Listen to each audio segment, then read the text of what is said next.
আজি ভাবিলোঁ কঁঠাল গুটি আৰু ভাত কেৰেলা বনাওঁ। সেয়েহে মই কঁঠাল গুটিকেইটা এনেকৈ পাতল পাতলকৈ কাটি ল'লোঁ আৰু ভাত কেৰেলাখিনিও এনেকৈ ভালকৈ কাটি ল'লোঁ পাতল পাতলকৈ। আৰু মই লৈছোঁ এয়া 1 ফুটা পিঁয়াজ এনেকৈ মিহিকৈ কুটি ল'লোঁ আৰু 2টা পকা জলকীয়া মই এনেকৈ ফালি লৈছোঁ। আৰু কেৰাহীটো পাতি মই অলপমান মিঠাতেল এনেকৈ আন্দাজমতে গৰম হ'বলৈ দিলোঁ। আৰু মই হালধি, নিমখ আৰু পিঁয়াজ, কেঁচা জলকীয়া সকলোখিনি ভাতকেৰেলা আৰু কঁঠাল গুটিৰ লগত মিলাই এতিয়া মই একেকোবে মিঠাতেলখিনিৰ ওপৰত দি দিম। আৰু মই এতিয়া গোটেইখিনি একেলগে ইয়াতে দি দিম।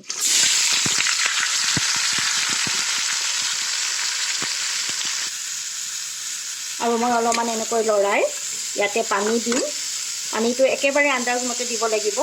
পানী দি পেলাই মই ঢাকোনখন লগাই গেছ ষ্ট'ভটো একেবাৰে মিডিয়াম টু ল' কৰি ঢাকি থ'ম।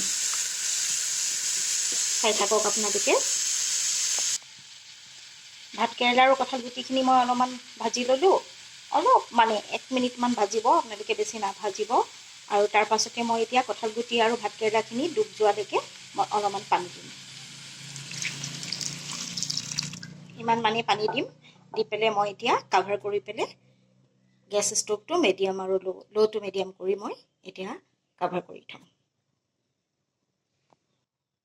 পানী দিয়া হৈ গ'ল। এতিয়া মই ভাতকেৰেলা আৰু কঁঠাল গুটিকেইটা সিজালৈকে মই কাভাৰ কৰি থৈ দিম।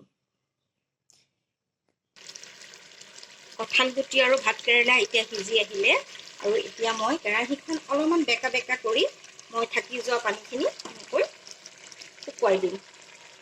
আপোনালোকে কেৰাহীখন অলপ বেকা বেকা কৰি থাকি যোৱা পানীখিনি সিজি যোৱাৰ পাছত যিখিনি পানী থাকি যায় সেইখিনি আপোনালোকে শুকুৱাই দিব। যেতিয়া তেলটো ফুটি যাব তেতিয়া একেবাৰে নমাই থ'ব। এয়া প্ৰায় তেল ফুটিয়ে আহিছে। কঁঠাল গুটি দি বনোৱা ভাতকেৰেলাৰ উতৰলা মোৰ ৰেডি হৈ গ'ল। সঁচাই খাবলৈ খুবেই সুন্দৰ হয়, আপোনালোকে বনাবচোন। আৰু মোৰ ভিডিঅ'টো চাই যদি আপোনালোকে ভাল পায়, লাইক, কমেণ্ট, শ্বেয়াৰ কৰিবলৈ কিন্তু নাপাহৰিব।